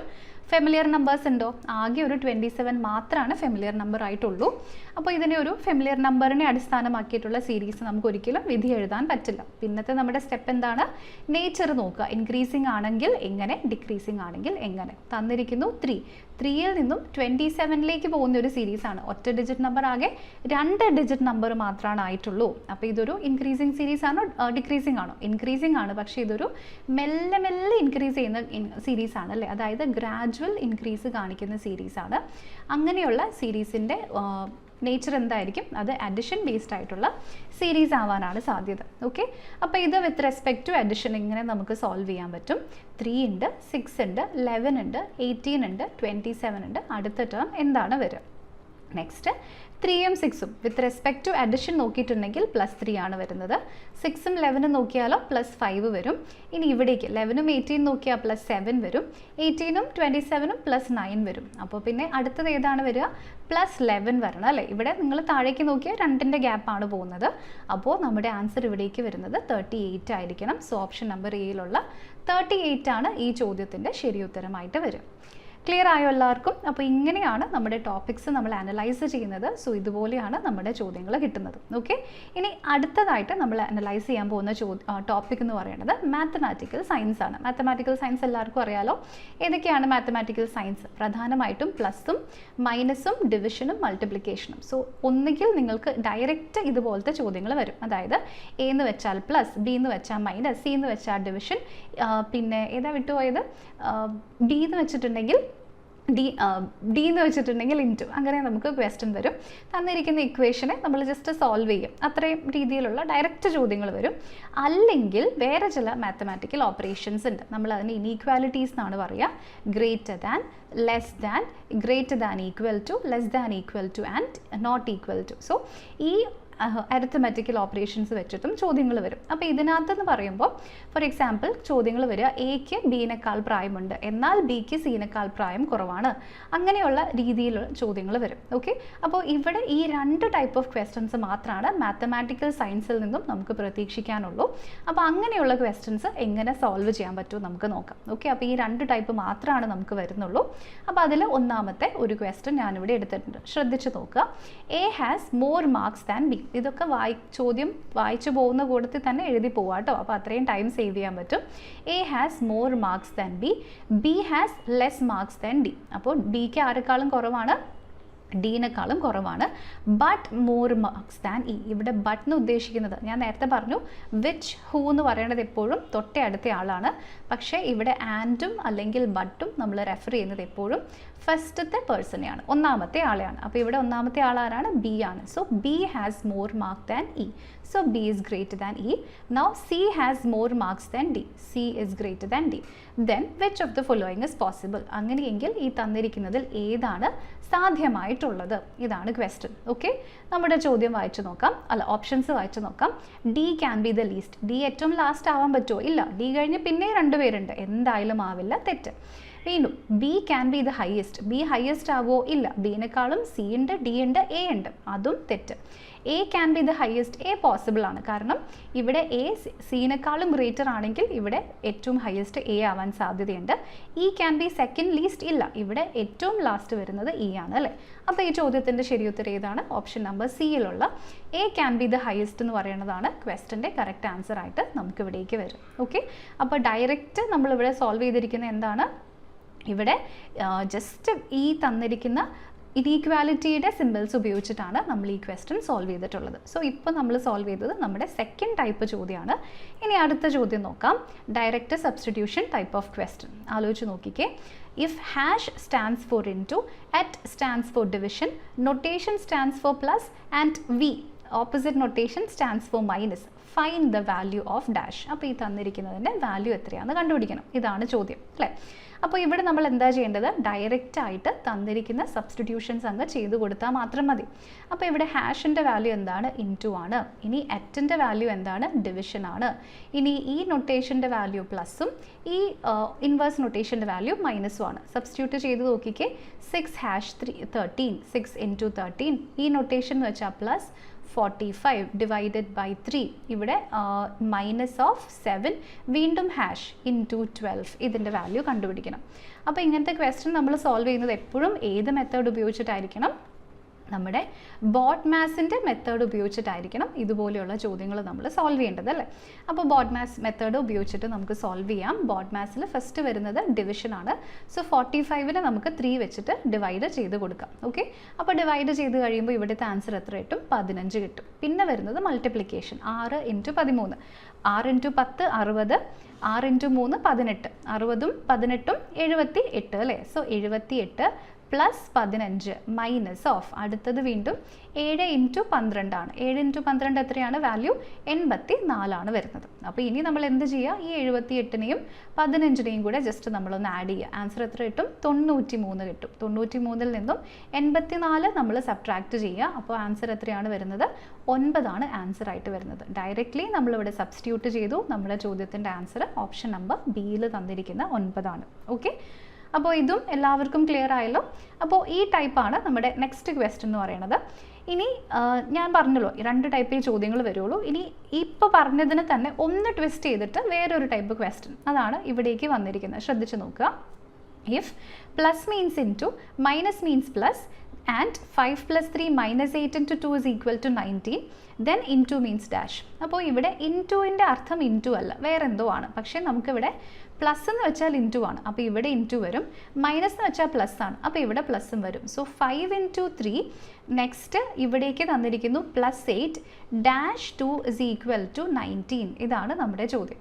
എങ്ങനെയാണ് നമുക്കിവിടെ സോൾവ് ചെയ്യാൻ പറ്റുക? ഇതിനെ എങ്ങനെ 19 ആക്കും? ഇതിനൊരു മാറ്റവും ഇല്ല അല്ലേ. ഇതെന്തായാലും 15 തന്നെ വരും. 5 into 3 plus 8 dash 2 is equal to 19. 8നെ 2 വെച്ച് ഡിവൈഡ് ചെയ്താലല്ലേ നമുക്ക് 19 കിട്ടുള്ളൂ അല്ലേ. So 15 plus 4 is equal to 19. ഇവിടെ അപ്പോൾ ഡിവിഷൻ ആണ് വരേണ്ടത്. ഡയറക്റ്റ്ലി ഓപ്ഷൻ നമ്പർ 1 ആണ് ക്വസ്റ്റ്യൻ്റെ ആൻസർ ആയിട്ട് വരിക. സോ മാത്തമാറ്റിക്കൽ ഓപ്പറേഷൻസിൻ്റെ ചോദ്യങ്ങളിൽ വന്നിരിക്കുന്ന ടൈപ്പാണ് നമ്മളിവിടെ ഡിസ്കസ് ചെയ്തത്. അപ്പോൾ ഇതും എല്ലാവർക്കും ക്ലിയർ ആയിട്ടുണ്ടാവുമെന്ന് കരുതുന്നു. ഓക്കെ, അടുത്തതായിട്ട് നമ്മൾ ഡിസ്കസ് ചെയ്യുന്ന ടൈപ്പ് എന്ന് പറയുന്നത് അനാലജിയാണ്. അനാലജി എന്ന് വെച്ചാൽ വാക്കുകളോ നമ്പേഴ്സോ അല്ലെങ്കിൽ അക്ഷരങ്ങളോ തമ്മിലുള്ള റിലേഷൻഷിപ്പാണ്. സോ അപ്പോൾ ഇതിൽ വീണ്ടും ആകെ 2-3 ടൈപ്പൊക്കെയാണ് ചോദ്യങ്ങൾ വരുള്ളൂ. അതിലൊന്ന് ഡയറക്റ്റ് ആൽഫബറ്റിനെ ബേസ്ഡ് ആയിട്ടുള്ള ചോദ്യങ്ങൾ. ആൽഫബറ്റിനെ ബേസ്ഡ് ആയിട്ടുള്ള ചോദ്യങ്ങളെല്ലാം തന്നെ എപ്പോഴും പ്ലേസ് വാല്യൂവിനെ അടിസ്ഥാനമാക്കിയിട്ടായിരിക്കും. വേറൊന്നും നിങ്ങളിവിടെ പഠിക്കേണ്ട. ഇനി നെക്സ്റ്റ് വരുന്നത് വേർഡ് ബേസ്ഡ് ആണ്. വേർഡ് ബേസ്ഡ് ഏത് രീതിയിലും വരാം. ഓപ്പോസിറ്റ് വേർഡ്സോ സിമിലർ വേർഡ്സോ അല്ലെങ്കിൽ GK ബേസ്ഡ് ആയിട്ടോ അങ്ങനെ പല രീതിയിലും വരാം. ഓക്കെ, അപ്പോൾ ഞാനൊരു എക്സാമ്പിൾ എടുക്കാം. ആദ്യം ഇവിടെ earth is to FBSUY as in fruit is to dash. എങ്ങനെ സോൾവ് ചെയ്യാൻ പറ്റുമെന്നാണ് ചോദ്യം. ഓക്കെ, അപ്പോൾ ഇവിടെ അക്ഷരങ്ങൾ മാത്രമേ ഉള്ളൂ. അപ്പോൾ ഇവിടെ പ്ലേസ് വാല്യൂ മാത്രം നോക്കിയാൽ മതി അല്ലേ. EART and H ആണ് ഇതിൻ്റെ വാല്യൂ ആയിട്ട്. FBSU and I ആണ് തന്നിട്ടുള്ളത്. അടുത്തത് നമുക്ക് FRUIT ഫ്രൂട്ട് ആണ് തന്നിട്ടുള്ളത് അല്ലേ. അപ്പോൾ ഇതിൻ്റെ റിലേഷൻഷിപ്പ് പ്ലേസ് വാല്യൂ വെച്ചിട്ട് ഒന്ന് ശ്രദ്ധിച്ച് നോക്കിക്കേ. ഇയും എഫും എന്താണ്? +1 ആണ്. എയും ബിയും തൊട്ടടുത്ത അക്ഷരം. ഇവിടെ കംപ്ലീറ്റ്ലി തൊട്ടടുത്ത അക്ഷരങ്ങളാണ് തന്നിട്ടുള്ളത്. അപ്പോൾ ഇവിടുത്തെ വാല്യൂ എത്രയായിരിക്കും? ഇവിടെ F കഴിഞ്ഞിട്ട് ഏത് വരണം? G വരണം അല്ലേ. അതിനുശേഷം R കഴിഞ്ഞിട്ട് S വരണം. നെക്സ്റ്റ് ഇവിടേക്ക് Vയും അതിനുശേഷം Jയും വീണ്ടും Uവും വരണം. സോ GSV JU ആണ്. GSVJU ഓപ്ഷൻ നമ്പർ സിയിൽ ആൻസർ വന്നിട്ടുണ്ട്. ഓക്കെ, അപ്പോൾ അനാലജിയിൽ നമ്മുടെ ചോദ്യങ്ങൾ ഒന്നുകിൽ അക്ഷരങ്ങൾ അടിസ്ഥാനമാക്കി അല്ലെങ്കിൽ ഇതുപോലെ വേർഡിനെ അടിസ്ഥാനമാക്കിയിട്ടാണ് വരും. ഓക്കെ, അപ്പോൾ ഇതെങ്ങനെയാണ് നമുക്ക് റിലേറ്റ് ചെയ്യാൻ പറ്റുക? Gun is to bullet as in chimney is to dash. ഗണ്ണും ബുള്ളറ്റും എന്താണ് റിലേഷൻഷിപ്പ്? ഗണ്ണിൽ നിന്നും പുറത്ത് വരുന്നത് ബുള്ളറ്റ് ആണ്. ചിമ്നിയിൽ നിന്നും പുറത്ത് വരുന്നത് വെള്ളമാണോ? വീടാണോ? സ്മോക്കാണ്, എയർ അല്ല അല്ലേ. സോ ചിമ്നിയിൽ നിന്നും പുക പുറത്ത് വരുന്നു. സോ ഇതുപോലെ വാക്കുകളെ അടിസ്ഥാനമാക്കിയിട്ടും നമുക്ക് ചോദ്യങ്ങൾ വരാറുണ്ട്. ക്ലിയർ ആയല്ലോ? അപ്പോൾ ഇങ്ങനെയാണ് അനാലജിയിൽ നിന്നും ചോദ്യങ്ങൾ വരിക. ഏതൊക്കെ ടൈപ്പാണുള്ളൂ? അനാലജിയിൽ നിന്നും 2 ടൈപ്പേ ഉള്ളൂ. ഒന്നെങ്കിൽ ആൽഫബറ്റ് ബേസ്ഡ് അല്ലെങ്കിൽ വേർഡ് ബേസ്ഡ്. ഓക്കെ, ഇതും ക്ലിയർ ആയല്ലോ? അപ്പോൾ അനാലജിയുടെ അനാലിസിസും കഴിഞ്ഞു. ഇനി നമ്മുടെ അടുത്ത അനാലിസിസ് എന്ന് പറയുന്നത് ഓഡ്മെൻ ഔട്ടാണ്. അപ്പോൾ ഓഡ്മെൻ ഔട്ടിൽ നിന്നും എങ്ങനെയാണ് നമുക്ക് ആൻസർ കിട്ടുക? സോ ഓഡ്മെൻ ഔട്ട് പല രീതിയിൽ വരാം. ഫോർ എക്സാമ്പിൾ, കൂടുതലായിട്ടും വേർഡ്സ് ബേസ്ഡ് ആയിട്ടുള്ള ഓഡ്മെൻ ഔട്ട് ക്വസ്റ്റ്യൻസ് വരാം. നമ്മളിപ്പോൾ അനാലജി കണ്ടതുപോലെ. അല്ലെങ്കിൽ നമ്പർ ബേസ്ഡ് ആയിട്ടുള്ളത് വരാം. സോ നമ്പർ ബേസ്ഡിൽ നമ്മളപ്പോൾ ഏത് ലോജിക്ക് യൂസ് ചെയ്യണം? നേരത്തെ പറഞ്ഞതുപോലെ തന്നെ ഫസ്റ്റത്തെ സ്റ്റെപ്പ് ഫെമിലിയർ നമ്പർ ഉണ്ടോ എന്ന് നോക്കുക. അല്ലെങ്കിൽ ഈ നമ്പേഴ്സ് ഏതെങ്കിലും കോമൺ ആയിട്ടുള്ള നമ്പേഴ്സിൻ്റെ മൾട്ടിപ്പിൾസോ അല്ലെങ്കിൽ ഫാക്ടേഴ്സോ ഒക്കെ ആണോ നോക്കുക. അതായത് അരിത്മെറ്റിക്കൽ ഓപ്പറേഷൻസ് ഉപയോഗിച്ചിട്ടുള്ളതാണ് നമ്മൾ അടുത്തത് എടുക്കേണ്ടത്. ഓക്കെ, അപ്പോൾ ഇതെങ്ങനെയാണ് നമുക്ക് ചെയ്യാൻ പറ്റുക നോക്കാം. 2 എക്സാമ്പിൾസ് എടുത്തിട്ടുണ്ട്. Find the odd one out. 13, 17, 23, 27 ഒറ്റയടിക്ക് തന്നെ നമുക്ക് ആൻസർ കിട്ടും. എന്താണ് ഒന്നാമത്തെ സ്റ്റെപ്പ്? തന്നിരിക്കുന്ന നമ്പേഴ്സിൽ ഫെമിലിയർ നമ്പേഴ്സ് ഉണ്ടോ എന്ന് നോക്കാനാണ്. 13ഉം 17ഉം 23ഉം നമുക്ക് ഫെമിലിയർ ആണ്. കാരണം എന്താണ്? അതെല്ലാം തന്നെ പ്രൈം നമ്പേഴ്സ് ആണ്. ഇത് പ്രൈം നമ്പർ അല്ല. അപ്പോൾ ഈ കൂട്ടത്തിൽ ഡിഫറെൻ്റ് ആയിട്ടുള്ളത് ഓപ്ഷൻ നമ്പർ ഡിയിലുള്ള 27 ആണ്. ക്ലിയർ ആയല്ലോ? അപ്പോൾ അങ്ങനെ നമുക്കിവിടെ ആൻസർ കണ്ടുപിടിക്കാൻ പറ്റും. ഇനി അടുത്ത ചോദ്യം, ഫൈൻഡ് ദി ഓഡ്മെൻ ഔട്ട്. ഇവിടേക്ക് 396, 462, 572, 427, 671, 264. സോ 3 ഡിജിറ്റ് നമ്പേഴ്സാണ് തന്നിരിക്കുന്നത് അല്ലേ? ഇവിടെ ഏതെങ്കിലും ഒരു ഫെമിലിയർ നമ്പർ ഉണ്ടോ? ഇല്ല. ഇനി ഇവരെ തമ്മിൽ ഏതെങ്കിലും ഒരു സീരീസിന് ആയിട്ട് നിങ്ങൾ എടുത്തു പോവുകയാണെങ്കിൽ ഇതുപോലെ ആദ്യം 396 നിന്ന് 400ലേക്ക് പോയി, പിന്നെ 570, പിന്നെ കുറഞ്ഞു, പിന്നെ കൂടി, പിന്നെ കുറഞ്ഞു. ഒരു പ്രത്യേക പാറ്റേൺ നിങ്ങൾക്ക് കിട്ടുന്നുണ്ടോ? അവിടെ അതും ഒബ്സർവ് ചെയ്യാൻ പറ്റില്ല. സോ തന്നിരിക്കുന്ന ചോദ്യത്തിൽ 3ഓ അതിൽ കൂടുതലോ ഡിജിറ്റ്സ് ഉണ്ടെങ്കിൽ നിങ്ങൾക്ക് ക്വസ്റ്റ്യൻ സോൾവ് ചെയ്യാൻ മറ്റൊരു പോസിബിലിറ്റിയും കൂടി ഉണ്ട്. അതിൻ്റെ പേരാണ് മൂന്നാമത്തെ നമ്മുടെ ലോജിക്. അതിൻ്റെ പേരാണ് ഡിജിറ്റ് ബേസ്ഡ് ആയിട്ടുള്ള ലോജിക്. തന്നിരിക്കുന്ന നമ്പേഴ്സിൻ്റെ ഡിജിറ്റ്സിനെ അടിസ്ഥാനമാക്കിയിട്ടുള്ള ലോജിക് കൂടി ജസ്റ്റ് നോക്കുക. ഇവിടെ നോക്കിക്കേ, 3ഉം 6ഉം 3 + 6 ആണ് 9. വീണ്ടും 4 + 2 ആണ് 6, 5 + 2 ആണ് 7. ഇവിടെ പക്ഷേ 4 to 7 വന്നിരിക്കുന്ന സമയത്ത് ഇവിടെ എന്താ സംഭവിച്ചിരിക്കുന്നത്? 4 + 7 11 ആണ്. ഇവിടെ 2 ആണ് അല്ലേ? ബാക്കി എല്ലായിടത്തും 6 + 1 7, വീണ്ടും 4 + 2 ഇവിടേക്ക് 6. അപ്പോൾ ബാക്കി എല്ലായിടത്തും ആദ്യത്തെയും അവസാനത്തെയും ഡിജിറ്റിൻ്റെ സമ്മാണ് നമ്മുടെ ലാസ്റ്റത്തെ ഡിജിറ്റിൽ തന്നിരിക്കുന്നത് അല്ലേ? സോ ഈ കൂട്ടത്തിൽ ഡിഫറെൻ്റ് ആയിട്ടുള്ളത് ഏതായിരിക്കും? ഓപ്ഷൻ നമ്പർ ബി ആയിരിക്കും ഈ കൂട്ടത്തിൽ ഡിഫറെൻ്റ് ആയിട്ട് വരുന്നത്. ഓക്കെ, അപ്പോൾ ഇതെല്ലാവർക്കും ക്ലിയർ ആയല്ലോ? ഇനി അടുത്ത ഒരു ടൈപ്പും കൂടി, മീൻസ് ഇതിൽ തന്നെ ഒരു ക്വസ്റ്റ്യനും കൂടെ. ഇത് വീണ്ടും വാക്കിനെ അടിസ്ഥാനമാക്കിയിട്ടുള്ളതാണ്. Pick out the odd one. Different ആയിട്ടുള്ളത് ഏതാണ്? Radio, speaker, phone, sim card, CPU processor, plant and pot. റേഡിയോയും സ്പീക്കറും. സ്പീക്കർ ഇല്ലെങ്കിൽ റേഡിയോ വർക്ക് ചെയ്യില്ല. സിം കാർഡ് ഇല്ലെങ്കിൽ ഫോൺ വർക്ക് ചെയ്യില്ല. പ്രോസസ്സർ ഇല്ലെങ്കിൽ CPU വർക്ക് ചെയ്യില്ല. പക്ഷേ പോട്ട് ഇല്ലെങ്കിൽ പ്ലാന്റ് വർക്ക് ചെയ്യില്ല. പ്ലാന്റിന് എവിടെ വേണമെങ്കിലും വളരാം അല്ലേ? പോട്ട് വേണം നിർബന്ധമില്ല. അപ്പോൾ ഒന്ന് മറ്റതിൻ്റെ ഒരു ക്രൂഷ്യൽ പാർട്ടാണ് എന്ന റിലേഷൻ അല്ല ഇതിലുള്ളത്. So directly option number D നമ്മുടെ ക്വസ്റ്റ്യൻ്റെ കറക്റ്റ് ആൻസർ ആയിട്ട് നമുക്ക് ഇവിടേക്ക് സെലക്ട് ചെയ്യാനായിട്ട് പറ്റും. ഓക്കെ, അപ്പോൾ ഇതും എല്ലാവർക്കും ക്ലിയർ ആയിട്ട് മനസ്സിലായിട്ടുണ്ടാവുമെന്ന് കരുതുന്നു. ഇനി നമ്മുടെ അടുത്ത ടൈപ്പായിട്ട് വരുന്നത് ടൈമും അതിൻ്റെ റിഫ്ലക്ഷനുമാണ്. സോ ടൈമും റിഫ്ലക്ഷനും തമ്മിൽ എന്താണ് അതിൻ്റെ മീനിങ് എന്ന് ഞാൻ ആദ്യം പറഞ്ഞു തരാം. ഫോർ എക്സാമ്പിൾ, ഇപ്പോൾ ഒരു ക്ലോക്കിൽ സമയം 3 മണിയാണ് എന്ന് കരുതും. ഓക്കെ, അതിൻ്റെ അടുത്തൊരു മിറർ വെച്ചിട്ടുണ്ടെങ്കിൽ അതിൽ കാണിക്കുന്ന സമയം എത്രയായിരിക്കും? 9 മണിയായിരിക്കും അന്നേരം അതിൽ കാണിക്കുന്നുണ്ടാവുക അല്ലേ? സോ ഇവിടെ 3 മണിയുള്ളത് 9 മണിയായി. ഇനി റിഫ്ലക്ഷനിൽ 3 മണിയാണെങ്കിലോ ആക്ച്വൽ സമയം 9 മണിയായിരിക്കും. സോ ഇതുപോലെയുള്ള ചോദ്യങ്ങളിൽ ആകെ ഒറ്റ ടൈപ്പ് മാത്രമേ വരുള്ളൂ. ഒരു സമയം തന്നിട്ടുണ്ടായിരിക്കും, അതിൻ്റെ റിഫ്ലക്ഷൻ കണ്ടുപിടിക്കുക, അല്ലെങ്കിൽ റിഫ്ലക്ഷൻ തന്നിട്ടുണ്ടാവും, ശരിക്കുള്ള ടൈം കണ്ടുപിടിക്കുക. ഇത് മാത്രമാണ് ക്വസ്റ്റ്യനിൽ വരുള്ളൂ. അപ്പോൾ അത് യൂസ് ചെയ്യാൻ വേണ്ടി നിങ്ങൾക്ക് ഡയറക്റ്റ് ഫോർമുലയുണ്ട്. തന്നിരിക്കുന്ന സമയം അത് യഥാർത്ഥ സമയമാണെങ്കിലും റിഫ്ലക്ഷൻ ആണെങ്കിലും ഈ 3 എണ്ണത്തിൽ നിന്നും ഏതെങ്കിലും ഒന്നിൽ നിന്ന് സബ്ട്രാക്ട് ചെയ്യുക. ഒന്നെങ്കിൽ 12ൽ നിന്ന് സബ്ട്രാക്ട് ചെയ്യുക, അല്ലെങ്കിൽ 11:60 നിന്ന് സബ്ട്രാക്ട് ചെയ്യുക, അല്ലെങ്കിൽ 23:60 നിന്ന് സബ്ട്രാക്ട് ചെയ്യുക. ബേസിക്കലി 12 മണി എന്ന് പറയുന്നത് 11:60 ആണ്. 23:60 ആവാൻ കാരണം എന്താണ്? ഇതിലേക്കൊരു 12 മണിക്കൂറും കൂടെ ആഡ് ചെയ്യുന്നത് കൊണ്ടാണ്. കാരണം ചില കേസിൽ ഇപ്പം 7:30 തരികയാണെങ്കിൽ 12ൽ നിന്ന് സബ്ട്രാക്ട് ചെയ്യാൻ പറ്റില്ല, 11:60 പറ്റും. അതേസമയം നിങ്ങൾക്ക് 12:45 തരികയാണെങ്കിൽ 11ൽ നിന്ന് സബ്ട്രാക്ട് ചെയ്യാൻ ബുദ്ധിമുട്ടായിരിക്കും. സോ അതുകൊണ്ടാണ് 23:60 നിന്നും സബ്ട്രാക്ട് ചെയ്യുന്നത്. ക്ലിയർ ആയല്ലോ? അപ്പോൾ ഇങ്ങനെയാണ് നമ്മുടെ കാര്യങ്ങളൊക്കെ വരുന്നത്. അപ്പോൾ ഈ ടൈപ്പിലെ 1-2 ക്വസ്റ്റ്യൻസ് നോക്കാം. നമുക്ക് തന്നിരിക്കുന്ന സമയം the time shown by the reflection of a clock in the mirror is 7 hours 25 minutes. What is the actual time? So time എത്രയാണ്? 7:25 ആണ്. ഒന്നെങ്കിൽ 12ൽ നിന്ന് സബ്ട്രാക്ട് ചെയ്യാം, അല്ലെങ്കിൽ 11:60, അല്ലെങ്കിൽ 23:60. ഇവിടെ 12ൽ നിന്ന് പോകുമ്പോൾ പണിയായിരിക്കും. സോ ഇവിടെ നിന്നും സബ്ട്രാക്ട് ചെയ്യാം. 7:25 ഇതിൽ നിന്ന് സബ്ട്രാക്ട് ചെയ്താൽ വാല്യൂ നമുക്കപ്പോൾ ഇവിടെ എത്രയായിരിക്കും കിട്ടുന്നത്? ആദ്യം ഇവിടെ 35ഉം ഇവിടെ 4ഉം, ഡയറക്റ്റ്ലി 4:35. ഓപ്ഷൻ നമ്പർ ഡി ചോദ്യത്തിൻ്റെ ശരിയുത്തരമായിട്ട് വരും. ക്ലിയർ ആയല്ലോ എല്ലാവർക്കും? അപ്പോൾ ഇനി ഇതേപോലെ തന്നെയുള്ള മറ്റൊരു ക്വസ്റ്റ്യൻ, ഈ ഒരു ടോപ്പിക്കിൽ നമ്മൾ അനലൈസ് ചെയ്ത് കഴിയുമ്പോൾ ഇതല്ലാണ്ട് വേറെ ക്വസ്റ്റ്യൻ വരാൻ ലോജിക്കില്ല. ഇതിൽ കൂടെ മാത്രമാണ് ക്വസ്റ്റ്യൻസ് വരുള്ളൂ കേട്ടോ, അത് നിങ്ങൾ ശ്രദ്ധിക്കണം. അടുത്തത് ഇവിടെ 7:10 തന്നിരിക്കുന്ന സമയം. വീണ്ടും അതേപോലെ തന്നെ 11:60 നിന്നും ജസ്റ്റ് സബ്ട്രാക്ട് ചെയ്യാം. അപ്പോൾ ഇവിടെ 7:10 ആണ് തന്നിരിക്കുന്ന സമയമെങ്കിൽ സബ്ട്രാക്ട് ചെയ്ത് കഴിയുമ്പോൾ നമ്മുടെ ആൻസർ 4:50 ആവും. ഡയറക്റ്റ്ലി ഓപ്ഷൻ നമ്പർ എയിലുള്ള 4:50 ആണ് ചോദ്യത്തിൻ്റെ ശരിയുത്തരമായിട്ട് വരും. ഓക്കെ, അപ്പോൾ ഇതും എല്ലാവർക്കും ക്ലിയർ ആയിട്ട് മനസ്സിലായിട്ടുണ്ടാവുമെന്ന് കരുതുന്നു. ഇനി അടുത്ത നമ്മൾ അനലൈസ് ചെയ്യുന്ന ടോപ്പിക് എന്ന് പറയുന്നത് ഡേറ്റ് ആൻഡ് കാലണ്ടറാണ്. കാലണ്ടറിൽ നിങ്ങൾ ഏറ്റവും പ്രധാനപ്പെട്ട് അറിഞ്ഞിരിക്കേണ്ട കോൺസെപ്റ്റാണ് ഓഡ് ഡേ. എന്താണ് ഓഡ് ഡേ? നമുക്കറിയാം ഒരു ആഴ്ചയിൽ 7 ദിവസമാണ് അല്ലേ. അപ്പോൾ ഇന്ന് ഒരു മാസത്തിൻ്റെ ഫസ്റ്റാണ്, അതൊരു മൺഡേ ആണെങ്കിൽ അടുത്ത മൺഡേ എപ്പോൾ വരും? +7 ചെയ്ത് കഴിഞ്ഞിട്ടുണ്ടെങ്കിൽ 8-നാണ് അടുത്ത മൺഡേ വരിക. വീണ്ടും +7 ചെയ്ത് കഴിഞ്ഞിട്ടുണ്ടെങ്കിൽ 15-നാണ് അടുത്ത മൺഡേ വരിക. സോ 10 ദിവസം കഴിയുമ്പം ഏത് ദിവസമാണെന്ന് അറിയാൻ എന്ത് ചെയ്താൽ മതി?